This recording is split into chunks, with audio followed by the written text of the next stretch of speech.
بسم اللہ الرحمن الرحیم۔ کہتے ہیں کہ ایک امریکی ریاست میں ایک بوڑھے شخص کو ایک روٹی چوری کرنے کے الزام میں گرفتار کرنے کے بعد عدالت میں پیش کیا گیا۔ اس نے بجائے انکار کے اعتراف کیا کہ اس نے چوری کی ہے، اور جواز بھی جو صحیح تھا دیا کہ وہ بھوکا تھا اور قریب تھا کہ وہ مر جاتا۔ جج کہنے لگا کہ تم اعتراف کر رہے ہو کہ تم چور ہو؟ چور نے فوراً جواب دیا، میں عادتاً چور نہیں ہوں، مجبوری میں چوری کی ہے۔ تو جج نے کہا کہ میں تمہیں $10 جرمانے کی سزا سناتا ہوں، اور میں جانتا ہوں کہ تمہارے پاس یہ رقم نہیں ہے، اسی لیے تو تم نے روٹی چوری کی ہے، لہٰذا میں تمہاری طرف سے یہ جرمانہ اپنی جیب سے ادا کرتا ہوں۔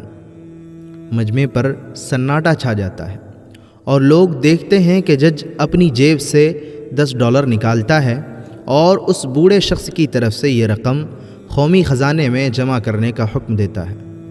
پھر جج کھڑا ہوتا ہے اور حاضرین کو مخاطب کر کے کہتا ہے، میں تمام حاضرین کو $10 جرمانے کی سزا سناتا ہوں، اس لیے کہ تم ایسے ملک میں رہتے ہوں جہاں ایک غریب کو پیٹ بھرنے کے لیے روٹی چوری کرنا پڑی۔ اس مجلس میں $480 اکٹھے ہوتے ہیں اور جج وہ رقم بوڑھے مجرم کو دے دیتا ہے۔ کہتے ہیں کہ یہ قصہ حقیقت پر مبنی ہے، اور ترقی یافتہ ممالک میں غریب لوگوں کی مملکت کی طرف سے کفالت اسی واقعے کی مرہون منت ہے، جبکہ سیدنا عمر رضی اللہ عنہ 1400 سال پہلے ہی یہ کام کر گئے کہ پیدا ہوتے ہی بچے کا وظیفہ جاری کرنے کا حکم دے دیا اور بیت المال جیسا ادارہ قائم کیا۔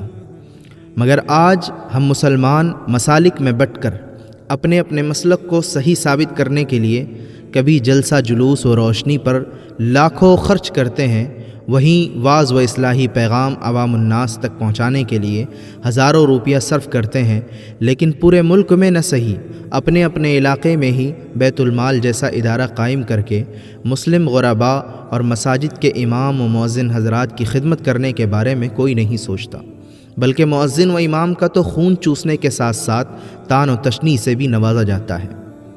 کبھی کبھی میں یہ سوچتا ہوں کہ ہمارے 10 روپیے ہمارے لیے اتنی اہمیت نہیں رکھتے جتنی کہ اس لاچار کے لیے رکھتے ہیں جو جانے کب سے بھوکا ہے۔ ہمارے چند روپیے ایسے غریب گھرانے کے لیے کتنی اہمیت کے حامل ہیں جو غیرت و شرم سے کسی کے سامنے ہاتھ نہیں پھیلاتے۔ تبدیلی کے لیے ہمیں خود کو بدلنا ہوگا۔ آئیے مل کر ہم سب اپنی سوچ بدلیں، کسی کی خوشی کا موجب بننا ہی سب سے بڑی خوشی ہے۔